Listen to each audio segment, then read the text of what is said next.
de uma sociologia e de uma historiografia que mostrou que a origem da pobreza no Brasil está ancorada na falta de acesso dos pobres de todas as cores à terra. Certo? Os pobres de todas as cores. Só termino agora, porque isso é muito grave, com essa argumentação do Augusto, que eu já escrita em vários livros sobre a nova historiografia racial do Brasil, que apresenta todas as leis de estímulo à imigração europeia no Brasil do século XIX como leis de ações afirmativas, ao contrário, favoráveis a esses brancos europeus que vieram tomar o lugar que seria dos negros africanos.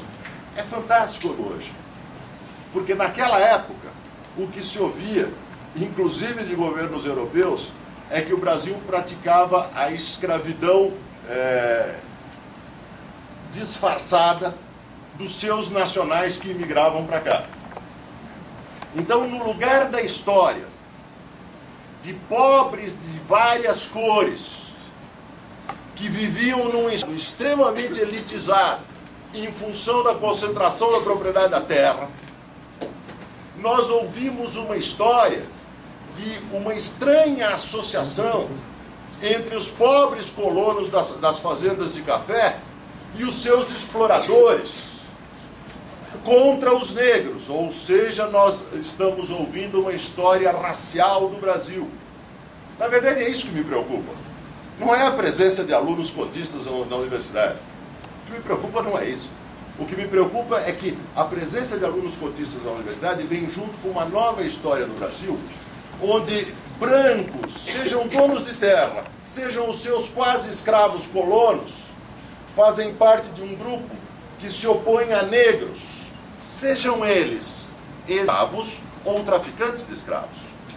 Quando ele falou dos grandes traficantes de escravos do Rio de Janeiro, que andavam pela corte e que eram muito amigos dos homens mais chiques, e eles eram parte dos homens mais chiques da corte, vários deles eram mulatos, tais traficantes.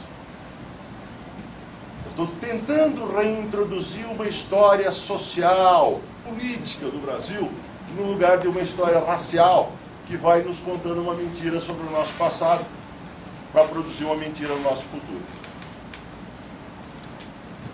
Bom, eu queria falar algumas coisas que eu julgo assim interessantes, né?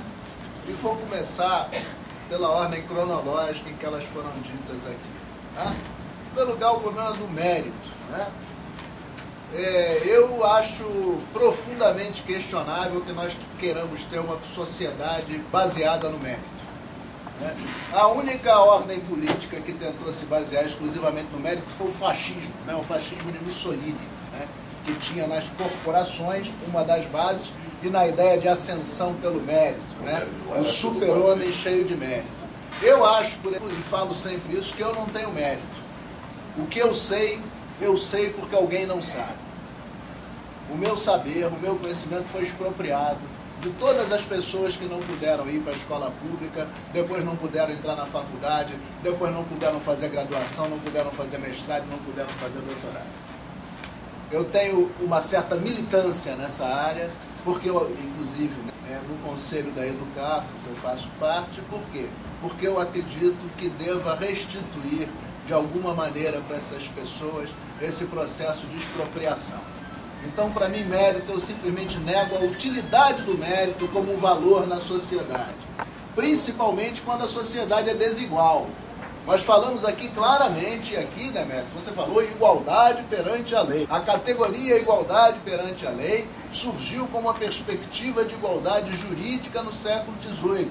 E é evidente que os movimentos sociais levaram a que essa igualdade se ampliasse muito em vários lugares.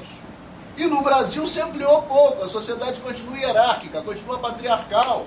A gente vê quem é que a polícia militar de qualquer estado se ocupa em primeiro lugar, se ocupa do negro. Quem é que não arruma emprego, quem é que ganha menos. Todos esses dados estão à nossa disposição.